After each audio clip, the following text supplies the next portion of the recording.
Hello and good day, everyone. Welcome back to the show. My name is Sean David. Thanks for tuning in. In today's episode, we got a very special guest in the house. He was Eddie Winslow in Family Matters. Darius McCrary, welcome to the show. Hey, how's it going, man? Good. Now, Darius, we talked a little bit before the interview, and obviously we're going to talk a lot about Family Matters, one of my favorite shows of all time. I was always curious about, you had TV movies, TV shows, everything under your belt before you even landed the role of Eddie Winslow. And my question to you is, did you already know at that age that acting would be your thing? Did I know that acting would be my thing at such a young age? Actually, you know what? I did know. Because I come from a family of entertainers. My dad, Howard McCrary, and his brothers and sisters, Alfred McCrary, Sam McCrary, Charity McCrary, Linda McCrary, they had a group called the McCrarys. And I used to go into the studio with my dad when he would record. And that was when music was a big deal. Everybody just didn't have music all over the place, and you couldn't just call yourself a producer because you had a laptop and a machine. I mean, you had to really have a serious skill set. You had to be able to work with others. It was a lot of communication involved, a lot of camaraderie involved. There was a lot of chemistry involved. And they did some amazing things when they didn't have amazing tools like we do, like these laptops that we're on, or, the phones that we use. I mean, GarageBand's on your phone these days. Yes, incredible. They didn't have all of that, man. And they went in there and they showed up and they showed out. They would get on stage and they would rock the house. I mean, live, just singing, just flat footed. So I wanted to be like that. I wanted to do that. And when I would watch my dad and hang out with my dad, I just wanted to be my dad, man. I wanted to be like him so much. I mean, the man just has so much talent in this finger alone, man. I mean, I have to work so hard, to bring myself to that level and use my whole body, so I knew what I wanted to do. Now I didn't know how it was going to happen. And so, when I was given the opportunity, I was blessed to have some amazing people in my life who were able to push me and teach me and bring me along, show me. Chip Fields, so I have to just give all props to. She discovered me when I was just a young wee lad, and she took me under her wing and nurtured me. And I did the first movie, which was Big Shots, the second movie, which was Mississippi Burning. And, there were several other projects that I worked on. And like you said, then Family Matters came along and the rest has been history. Yeah, man. Now, when you got the part of Eddie Winslow, I would really love to know, what was the audition like? Because for those of you who don't know, it's not like people call you up and you got a part. You actually got to audition. Sometimes you got to audition twice or 3 times or 4 times. What was it like for you? It was intense. It was really cool. But Bob Boyette and Tom Miller made it a very pleasurable and comfortable experience for me. I mean, obviously, of course, whenever you have to prove yourself, sometimes there could be butterflies and you may have nerves. But as a child, I always had this uncanny ability to put those nerves to the side and to step up and to perform whenever I was called to use my abilities. And so it was truly a blessing to be able to be in the room with those guys. I mean, Tom Miller and Bob Boyette, they were a part of so much history and success in the entertainment industry, from shows like Perfect Strangers to Full House to Mr. Cooper to Happy Days to Laverne and Shirley. They did movies like Silver Streak and Best Little Whorehouse in Texas. I mean, these guys are just amazing. They were amazing, and it was a blessing to be able to work with them and to learn from them. And that audition was It was so special because it was actually a time where you actually used to meet people in person when you have to audition.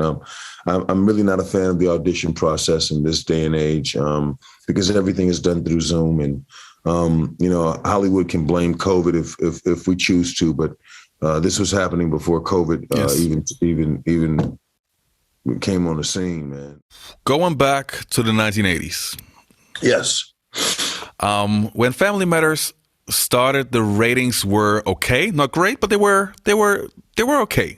No. The ratings were amazing. You have to understand. Not from the first episode. They weren't. Well, hold on. This is the thing.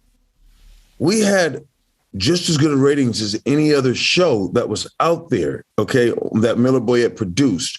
What happened was there was so much pressure on this show because it was a Black show, just like everything else in this country.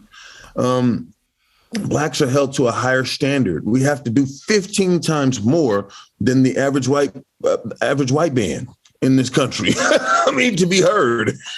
Okay, you got to be 15 times better. You have to show up 15 minutes early. You have to, and consistently. And if you have one slip up, everybody wants to talk about the one slip up and not everything that you've done. So the ratings were amazing because you don't get 5 million people to just tune in at one time anymore. Even now, people get 1 million people watching the show these days. They're excited. Okay, but then you have to answer me this. Hold on, I'm gonna go here for you. Now the ratings skyrocketed once we hit our stride. And we added some spice to the gumbo, which was characters like Jaleel White played Steve Urkel. That's my brother from another mother. He's a genius. I love him beyond words. Waldo, yes.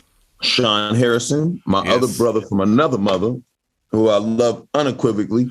That's my dog. Lorenz Tate was on the show originally, and he played this bully named Willie. So then we had great, amazing guest stars and guest appearances like Shanice Wilson, Tracy Spencer. We had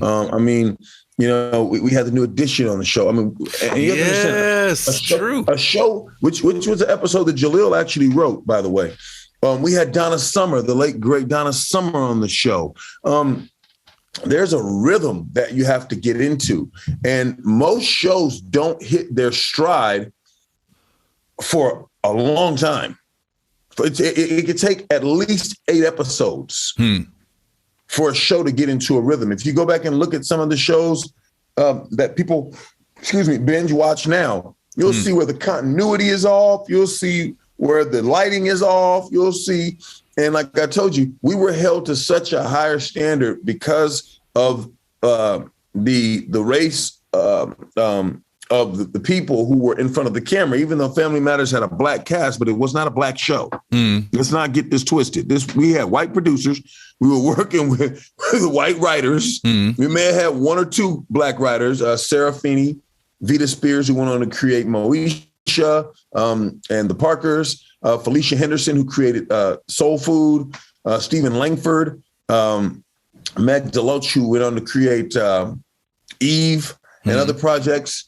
So we had to hit a stride. And lucky enough, when we got into our rhythm and we began to hit our stride, there was a guest appearance, a guest star for a character named Urkel, Steve Urkel, who was portrayed by Jaleel White. So that's why I say the guest stars were so amazing, because those roles, that's how you find those things. And our producers were wise enough to sign him and bring him on to the show and make him a series regular. But the great thing about this is when you're working with seasoned producers like we were, they had a rhythm already. They had a rhythm. We had to find the rhythm. So all of their shows had a quirky character, whether it was Fonzie on Happy Days, whether it was Laverne and Shirley on Lenny and Squiggy on Laverne and Shirley. Laverne was an over the top character.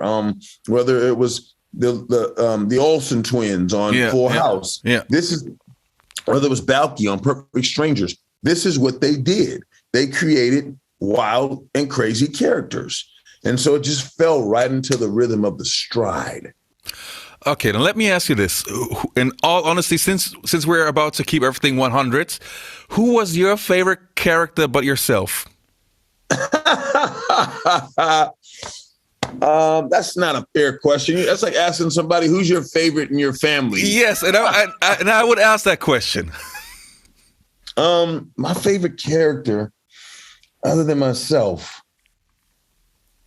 I gotta say Waldo Faldo. Sean was just, and he's an amazing acting coach. Number one, he's an amazing actor. Number one, and then he was so good as an actor, he was able to become an amazing acting coach. Like he can teach as well, as do I. But he has a different approach to everything, to where he knows how to just take nothing, just like Jaleel White did. I mean, you can't even hear the words "did I do that" without thinking about Steve Urkel.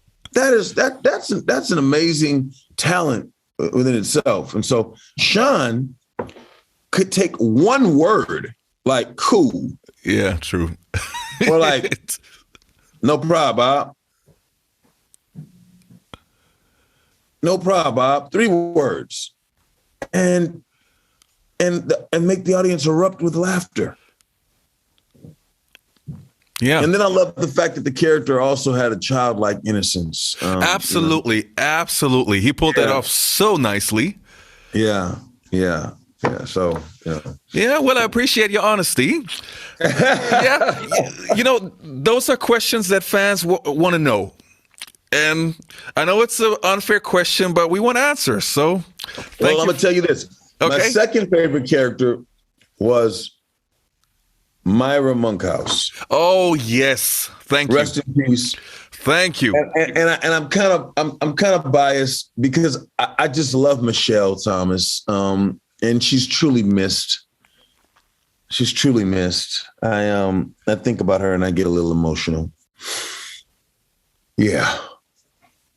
Yeah, she was amazing. I actually watched a video today about a guy who, he basically had the argument that he felt she should have gotten Steve Urkel because she loved him for what he was, with all his flaws, with all his craziness, with all the cheese and everything.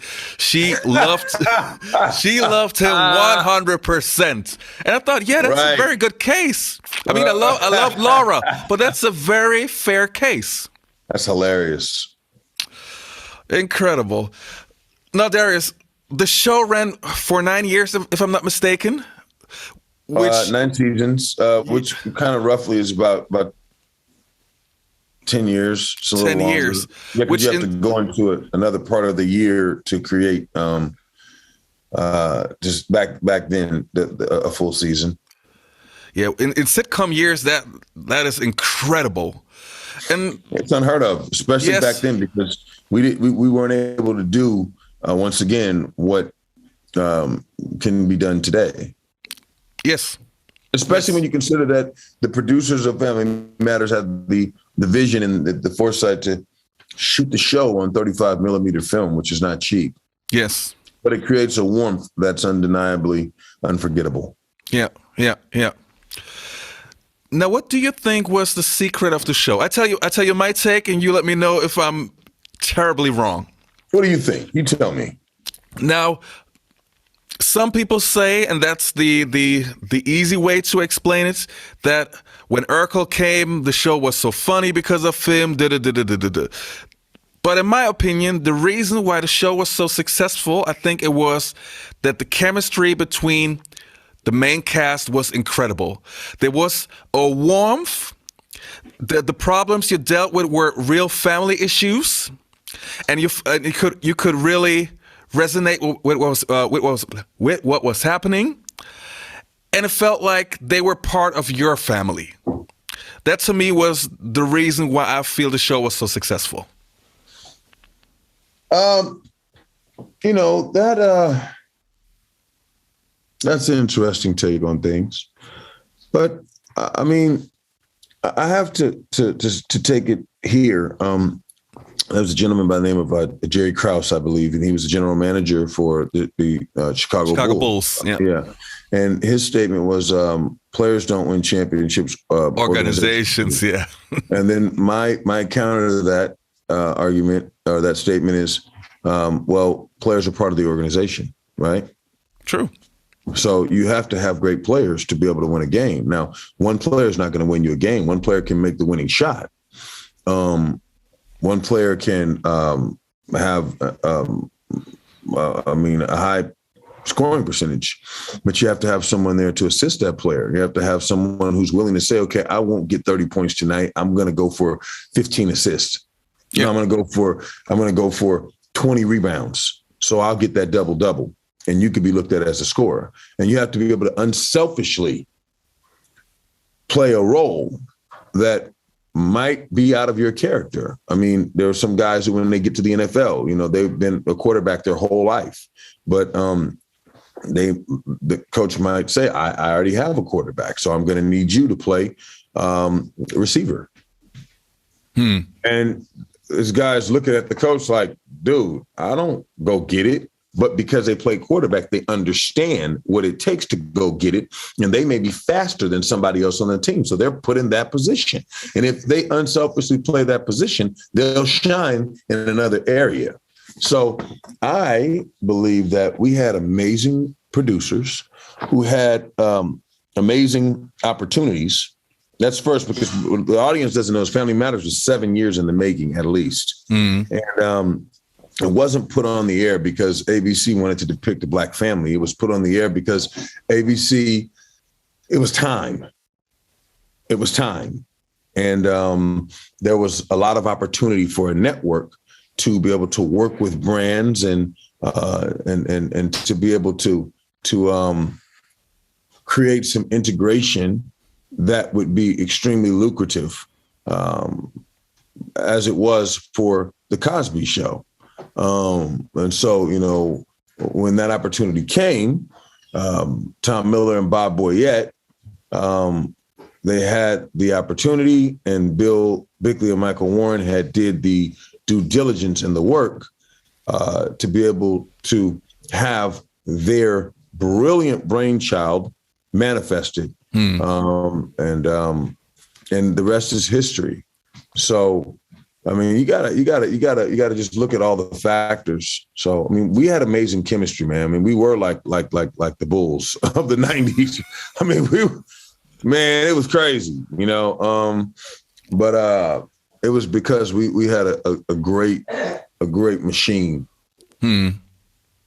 Interesting. And I feel like Black people really wanted to see themselves, absolutely, in this light. And so it started with I believe African Americans or people worldwide, not just African Americans, Black folks worldwide tuning in once the show got picked up. But then, excuse me, like you said, because of the family values and the morals and the way that it was written, it transcended race. Yes, and that's absolutely. That's one of the greatest compliments to me and achievements of that show is that, you know, when someone comes to me who's white and says, hey, man, you know, I was forming some really bad opinions about Black people because of the narrative that's painted in this country. And I just sat down and I watched that show and you changed my mind and you changed my life. And if I wouldn't have watched that show, I know it sounds silly, you know, I probably would have been thinking that Black people were just were horrible. You know, or when I'm running into somebody who says, hey man, I'm from Russia and I learned to speak English watching you. Yeah. That's amazing, man. That's amazing. That is when you know that you've done the work. And so, you know, we had a great cast, but we had even greater producers and writers. Wow. Oh, Darius, man, it was amazing talking to you. I think we have to do it again because I have the feeling you got way more to say. maybe we should do a second episode. Who knows? All right, man. Well, you hit me up. I'll be here. I got a lot of projects that are coming down the pipeline. A lot of them I'm producing myself and directing. I'm excited about True to the Game 3 that just came out with Vivica Fox, Columbus Short, produced by Manny Haley. It's a great cast, guys. I'm sorry I can't name the whole cast. Jeremy Meeks, Malik Bernhardt. It's just amazing cast. And a wonderful experience and opportunity, and a few other movies and some other stuff. And hopefully you guys will follow me on social media. My name is Darius McCrary, at Darius McCrary on Instagram and Facebook. And I'll keep you updated and let you know what I'm doing.